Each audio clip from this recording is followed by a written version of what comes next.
Welcome to Surviving Society.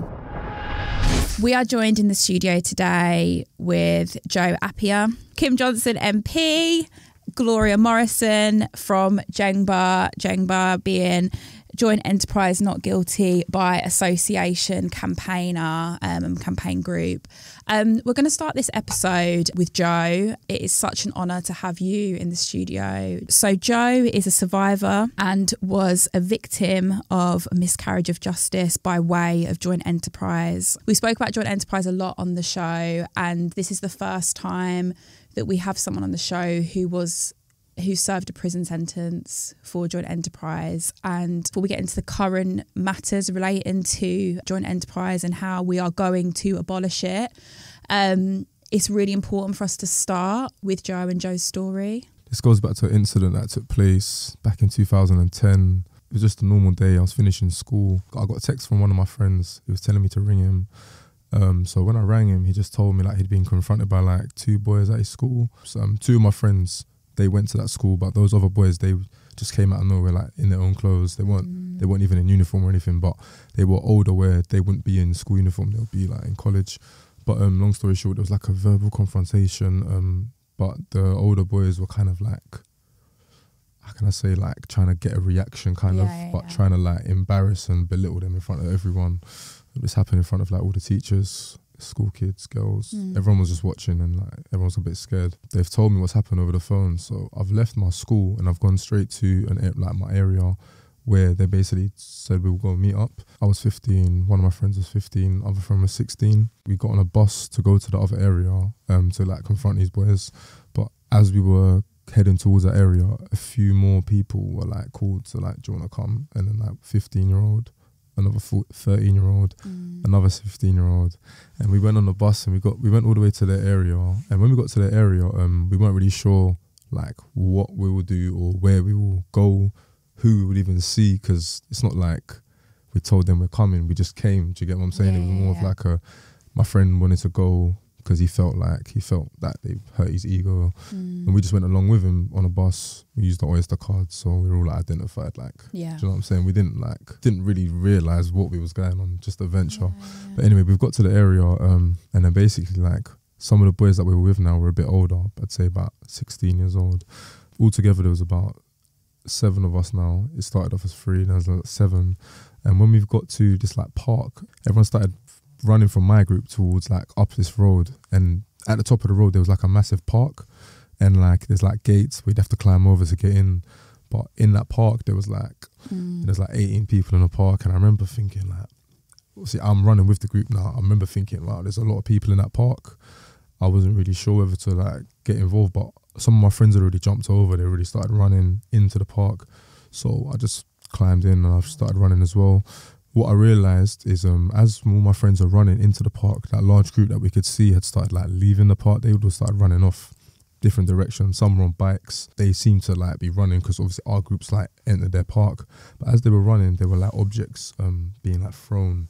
I couldn't see what they were at the time, but as we were like getting closer towards the exit, we could see these objects on the floor were like knives.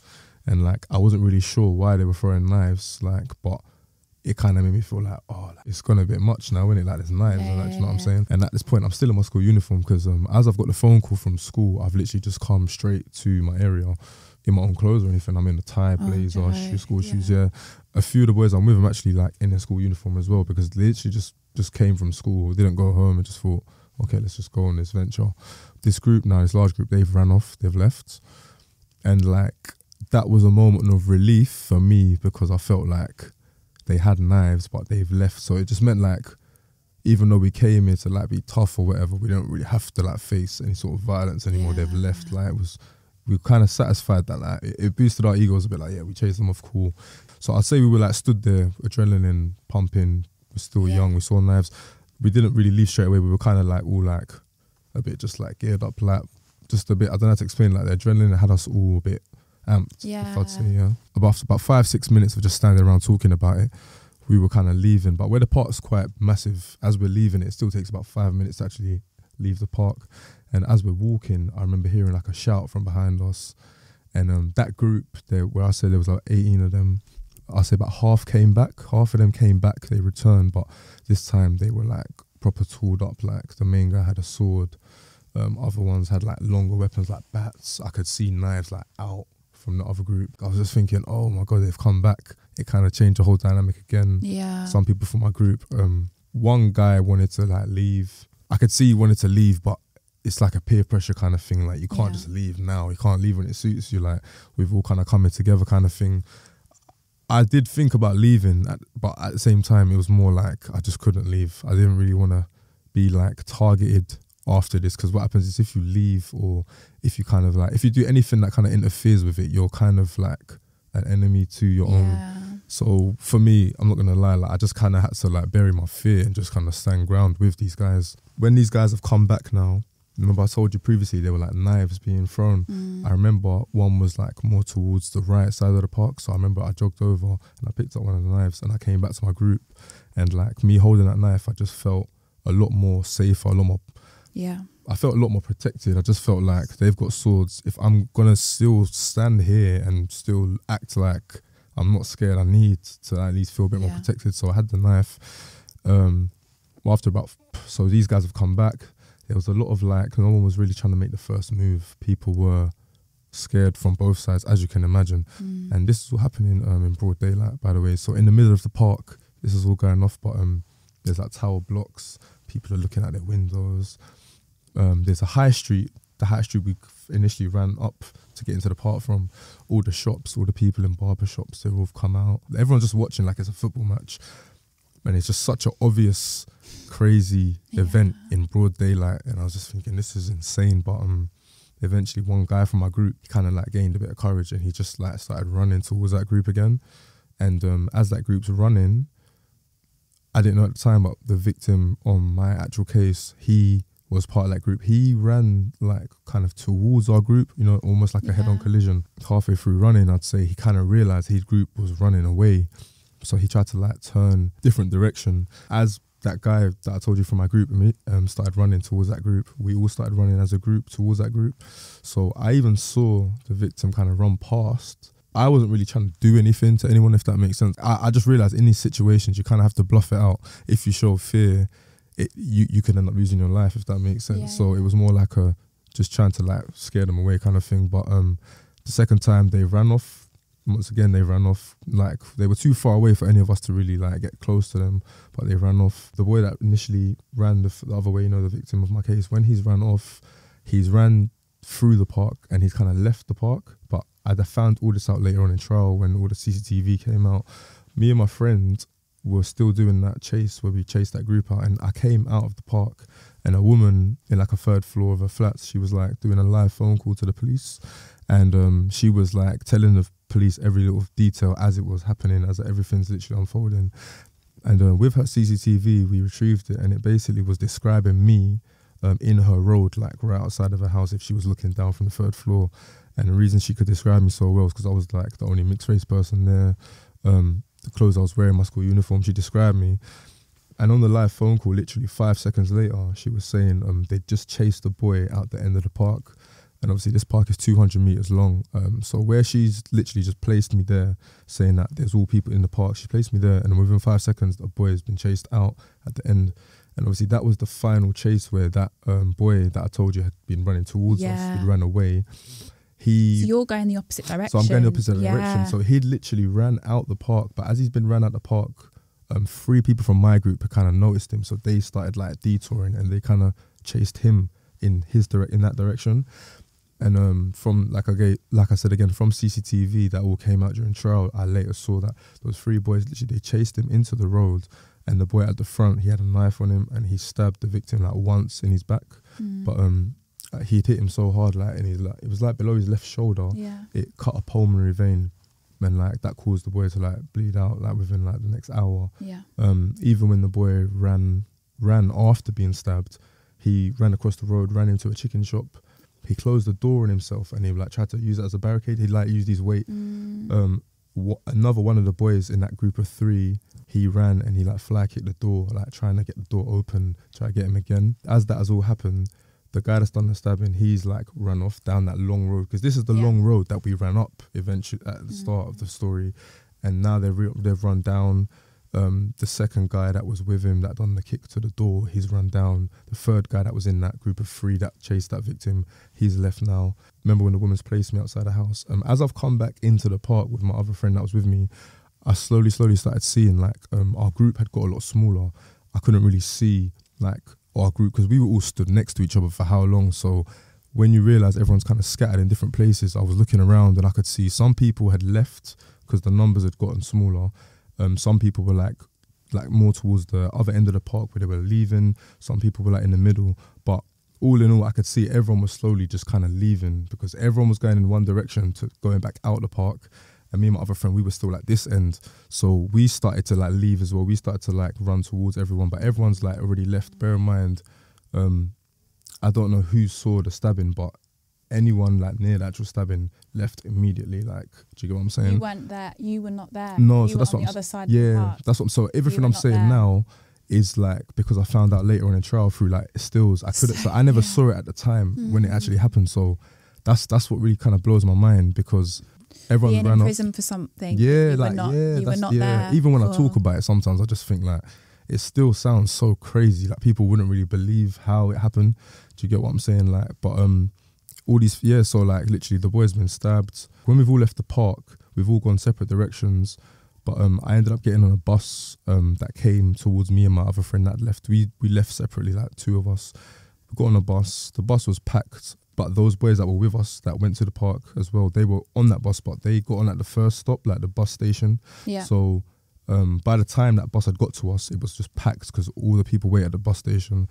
They were sat at the back of the bus. Me and my friend were at the front because obviously later on in the trial they said there was conversations about the stabbing, but we wasn't there when it happened because we were at the front of the bus. It was a packed bus. So that's more that's people are going to be hearing those conversations about the stabbing on the bus. Yeah, on the bus. Yeah.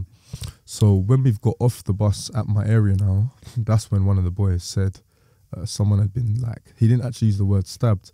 He said someone had been touched and like with like street, however you call that slang, touch basically means like harmed, but it could mean anything. Like it could mean someone got like punched or it's not necessarily. Yeah, it wasn't literally like this person been stabbed, but in that sort of culture, people you don't really say those. It's not a thing you just like to really tell people like, oh yeah, this person stabbed this or shot this person. And then basically, I remember going home. It was like a mad experience. Like I went home and I remember like a few hours later, one of my friends, he rang me and he told me to put the news on because he said that boy died. But when he was saying that boy died, I didn't know what boy he meant because I didn't see anyone get stabbed. Do you get what I'm saying? Yeah. And where everyone was running in different directions, everyone disappeared at one point out of my vision. Everyone like was in a different place at any point. So when he said that boy died, and I remember when I've gone on the news and I saw the boy's face and they said he'd been murdered today, I was like, oh my God, that's the guy, because that was the guy that I saw that ran off in a different direction. Yeah. But I never really heard about him again, if that makes sense. Like after he'd run off and I was running in a different direction, no one ever really mentioned the boy again. And that's where I kind of like missed out on like overhearing what happened, because when I got on the bus, I was at the front of the bus. So I didn't know until that phone call happened. And the craziest thing about this whole situation is, even when I saw that this was on the news, this was now like a serious matter, I was quite scared in the fact that obviously I'd been there. Yeah. But I felt like I didn't do the killing, because I didn't do this killing, because I didn't do the stabbing. I just felt like it's mad that I was there. I knew like maybe I might get in trouble for being there, but I never thought I would go to jail for the killing, if that makes sense. Yeah, I never believed that. Yeah. Joe, I just want to say thank you so much for sharing your story. But I just want to say I'm so sorry that this society has created a scenario where you would be imprisoned for something that you didn't do. And I'm so sorry about the racialised, the classed, the place-based politics that lead up to that moment and everything that came after. I know my apology is just nothing like compared to what you've been through, but as you're speaking, all I can think about is how much inequality produces what you went through. I'm so sorry. I'm so sorry. How long were you in prison for? So in the end, I ended up serving 12 years, and that was a tariff that I was handed down during trial. Yeah. Joe, you're incredible. You're incredible. And you telling your story now in this way, like the work you're doing now, like, I'm sorry that your path has meant that you had to go through what you've been through in this way. You're incredible. Thank you. So, where we find ourselves today. Well, you know, we've been campaigning now for nearly 13 years. You know, I feel the trauma still in Joe's voice, and you know, he's got to be careful because he has to relive that trauma the time he tells his story. The boy that did the kick, did he get murder? No, he got manslaughter. Yeah. So he's part of the chasing group. I know. He's actually tried to... The reason he got manslaughter... You get murder? Yeah, the reason he got manslaughter is because in trial he had a psychologist come in, say he had a overall brain age of 12. Some of the exercises he was doing were hitting 10-year-olds. That's yeah. So at the time, the defence, we wasn't sure if it would work. You didn't have this. You didn't have the support. Like, it's just But what I'd like to raise, I mean, is why as a society do we lock up children? I've been saying it for years. It doesn't make sense that we have these secure schools, that we have these secure units, that we have these YOIs that are costing millions and millions of pounds every year to run, just to lock up children. And it is I don't know if we spoke to you since we had the CPS scrutiny panel where we insisted that they actually recorded ethnicity, because they don't record ethnicity on charging decisions. And the report came out in September, and it was shocking even for me, for someone who's been campaigning about this for years. It was the most... you're 16 times more likely if you're a black child, boys mainly, to be convicted than your white counterpart. I mean, that's just a horrendous and indicative of what Joint Enterprise is about. You know, it's a racist doctrine. It's Russian roulette. We've been saying, you know, you're up to the mercy of the courts, of the judge.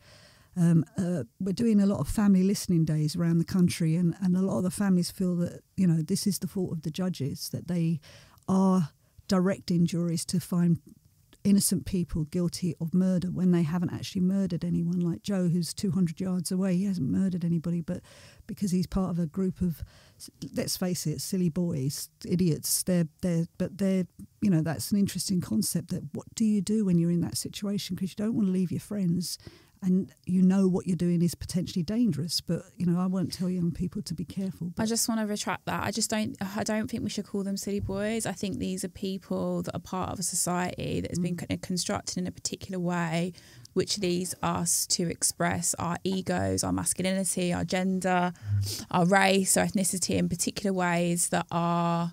I agree. I mean, they're embedded in inequality. I know you didn't mean it like that, Gloria. No. I just think it's important that we say, like, there are other parts of society which expresses itself in other ways that are not criminalised or locked up. Yeah. The thing with Joint Enterprise is that we've said it's a blunt instrument, and it can be used on anyone, any men, women, children, and it needs to go. So where we're at now is that we're trying to, with Kim's help, pass a private members bill to get rid of the idea that you can be associated with someone who carries out a crime, and you can go to prison for longer, sometimes longer than the person's actually done the crime, because they'll plead guilty.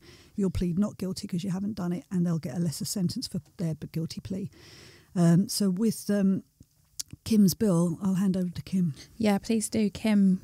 Chantal, thank you. And I wanted to just start by thanking Joe for sharing that very powerful story, you know, and talk about the impact it had on his life, but also to Gloria and the other campaigners from Jengba, because I wouldn't be here talking about my private members bill if it wasn't for the campaign group. You know, Joe and Gloria have spoken very eloquently in terms of people being locked up for wrongful convictions. You know, it is a massive miscarriage of justice. So my bill had its second reading on Friday, the 2nd of February. And while we knew from the beginning that it wasn't something that the government were likely to support, you know, we did have and have got, you know, cross-party support, you know, and a recognition that joint enterprise does need to be revised because it is used as a dragnet and it is used to take primarily black boys off the street. Last week, we became aware that at the Old Bailey on one day alone, there were 7 joint enterprise trials going on with on average 5 per trial. You know, Gloria mentioned the CPS pilot survey that took place last year and reported in September. And they identified 1,088 cases per year in terms of joint enterprise. And it's not only the social impact of joint enterprise on those young people, young black men, but also the financial burden it has on taxpayers. You know, 250 million it costs to prosecute those 1,088. That's how to get them, Kim. Yeah. Tell them. Yeah. And in terms of the incarceration, we're talking about 1.2 billion per year to incarcerate. But that's on average because we know to incarcerate young people and women, it costs more. And we know, as Gloria has pointed out, that joint enterprise, sadly, imprisons lots more children, and it shouldn't be happening. Children should not be incarcerated. You know, people were up in arms after they watched the Mr. Bates Fest, the post office drama that was on in January, because of the wrongful convictions of those people going to prison for doing nothing.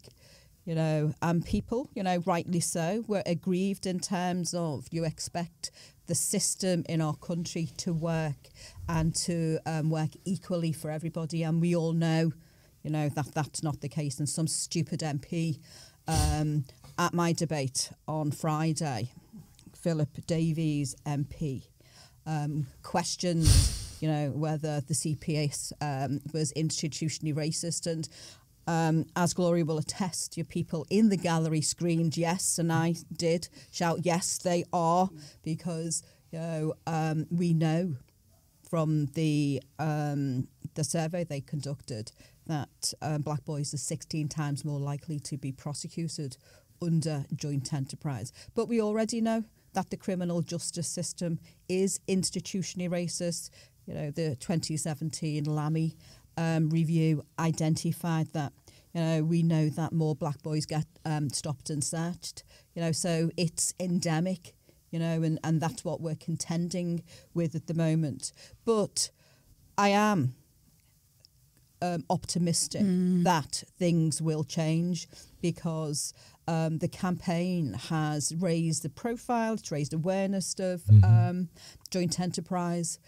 We have cross-party support. We had Rob Butler, Tory MP, you know, saying that he recognised that there were problems with joint enterprise, and our front bench, the Labour Party, are committed to changing joint enterprise in power.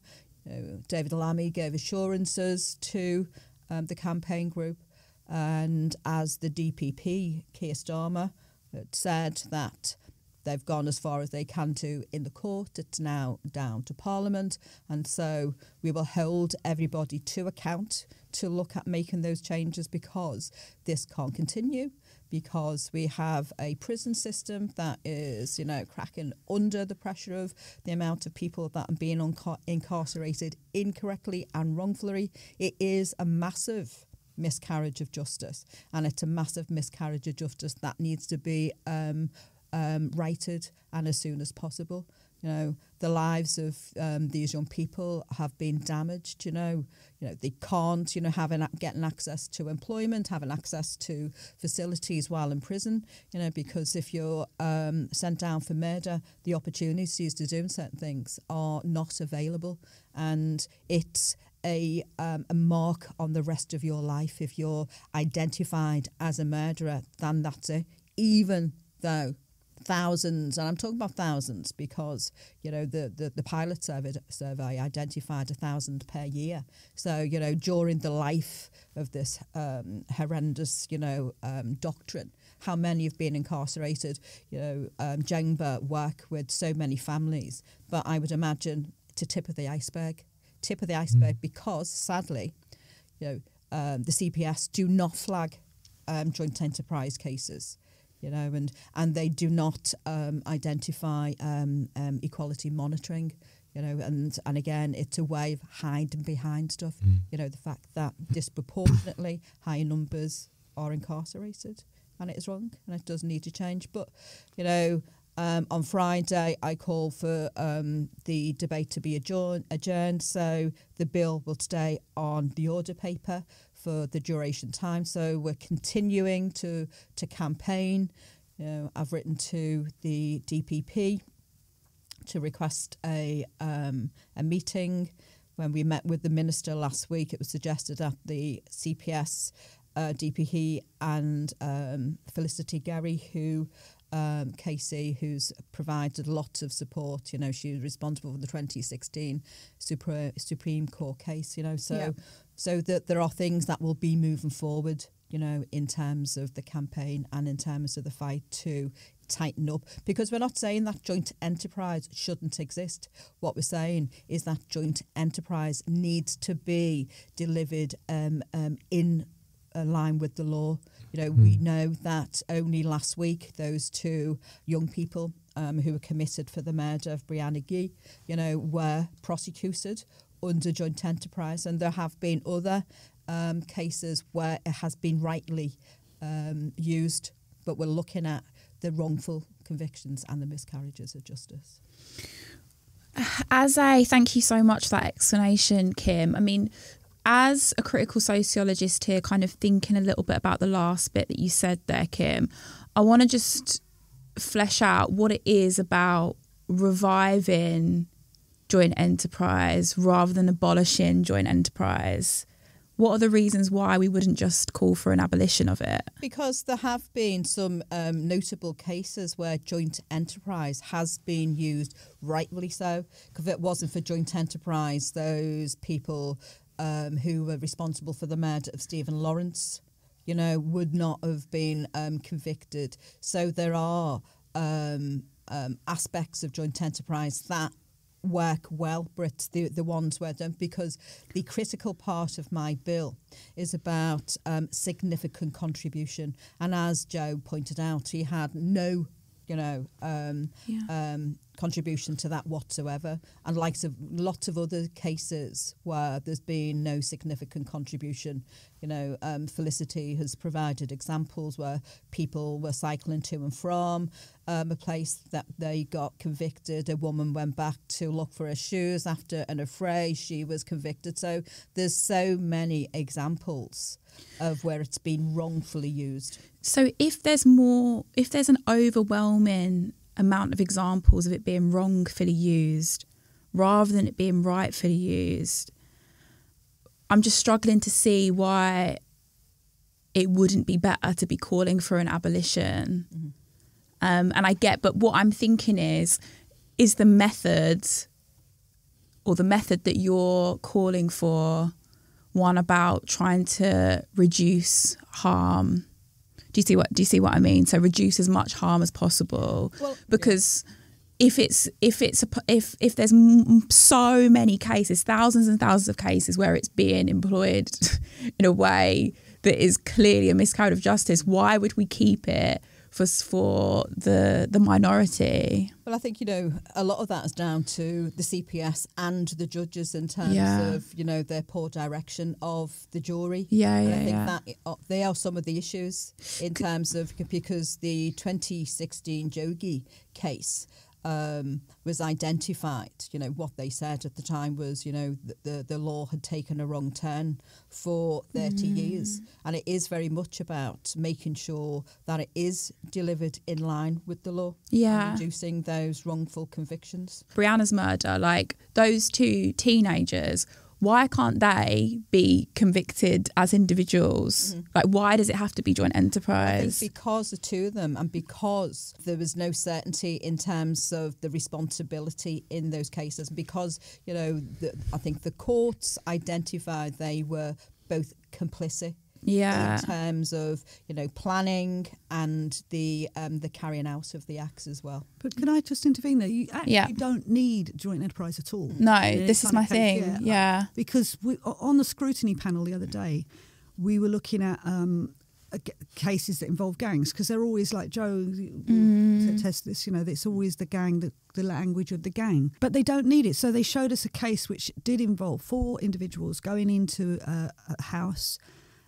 Each had guns. Every 4 of them had guns and knives, and they kill 3 people. Now that doesn't need a joint enterprise for that. That is a serious crime organisation that carried out. That would be easily. And we said that to them. You didn't need to use joint enterprise here.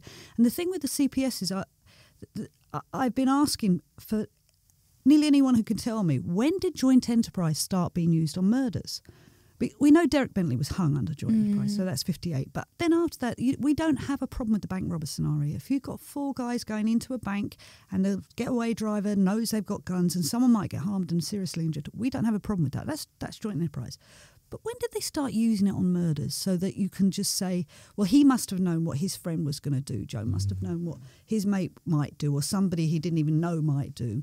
It doesn't make any sense. It's totally illogical, but it's an instrument of the state to get all these massive of convictions, to put people in prison for life. Joe's still on life licence. That's the other thing. You don't come out. It's race and you don't class come war, out, and the recall is something that ex-prisoners who are innocent, that didn't actually do the crime in the first place, are walking on eggshells. Yeah. Because if they get into a row, or if they get into an altercation kicks off, they will be recalled. So it's a massive national disgrace that joint enterprise is still being allowed to be used. I mean, they use it in Australia, and it's mainly Aboriginal boys. They use it in South Africa still. They use it in the West Indies, and it's just not good law. It's bad law, and it's locking up too many innocent people. I was going to say, I think what the people need to know as well with joint enterprise, the reason it's like so harsh is it's used quite a lot on children, like people under the age of 18, and these are all minors. And like even me, when I was arrested, I was 15.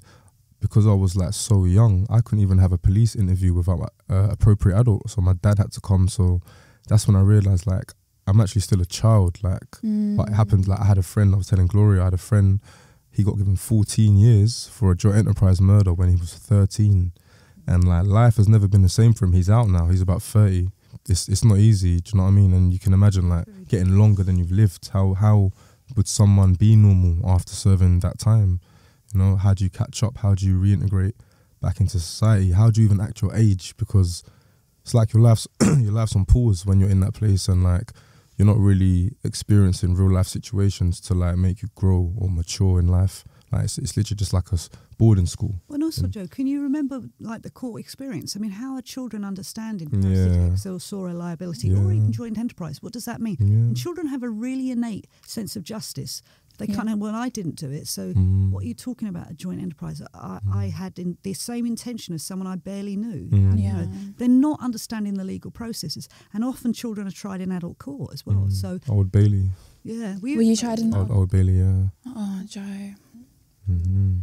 So much for listeners to take away from this episode, and I'm so grateful for all of you. Like, I think that in social justice work, like, what's just so incredible but present even in this room is how many different versions of pushing this requires, like what Kim's doing, what Joe's doing, what Gloria's doing. Like it's so many routes to getting the outcome, and I'm just so grateful that It is very, very depressing. It is very. But the one thing when our families come together and we give each other strength, we call ourselves a family. Yeah. Everybody's going through very, very similar experiences, and it's just, we know from, like, there was a mum who came to Kim's reading of the bill the other day. Her son's, I think he's 19. He's got a 34-year sentence. Like, these sentences have gone through the roof. When my son went to prison, he got a 16, and that was like terrible. But and now we're seeing the average sentence about 24. So we've just got such a society that believes in punitive cruelty. In every aspect of it. If you, the great philosophers say, look at your prisons and you'll see your society. And that's exactly what we've got. We've got prisons that are full of mentally ill people. The IPP stain is mainly because someone stole a bike and they're still doing prison service time after 17 years. It's just, and we don't look at it. We look away. We don't think, well, that can't happen to me. We don't think it can happen to you. And one of the things when I first started this campaign, I didn't know many people who'd been to prison, and now just so many people I know have known people who've been to families that have experienced prisons. Fathers and then their sons, and now we've got a good friend of mine, Mikey. His son, they just got his son a couple of months ago, and he's got a 24, and Mikey's doing a 32. They do go after families. Well, the expectation, isn't it, that we have the greatest system in the world, but it's not operating fairly because people believe, like Joe was saying, well, I'm okay, I didn't do wrong. And so many young people, have that opinion. I didn't do anything.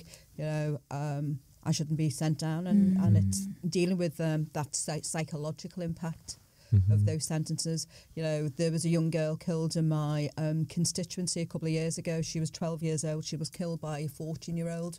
He stabbed her in the neck. He got 13 years for inflicting that, for killing that girl. He gets less than these young people who are being convicted under Joint Enterprise. It's the system is wrong. If you wanted the listeners to take away anything from this episode, what would it be? I just want people to be aware that there's an injustice out there called Joint Enterprise. I believe eventually we will get there.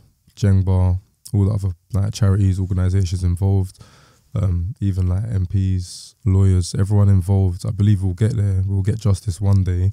But I'd just like everyone to know this is a flaw in our system, basically. This isn't a third world country. England is a very, we're up there, innit? England is meant to be a country that's looked at as one of the greatest in the world. So in a country like this, how do we still have things like this happening to young kids in this day and age? And especially when it's targeting young black people, especially aren't we in a day and age where we live in a fair and diverse, equal society? Thank you so much for that, Joan. Thank you so much, Gloria, Kim, Joe. It's incredible. Thank you for listening to Surviving Society. To support our work, you can rate, review and subscribe to host or produce a series of Surviving Society. Get in touch with us via Twitter or Instagram.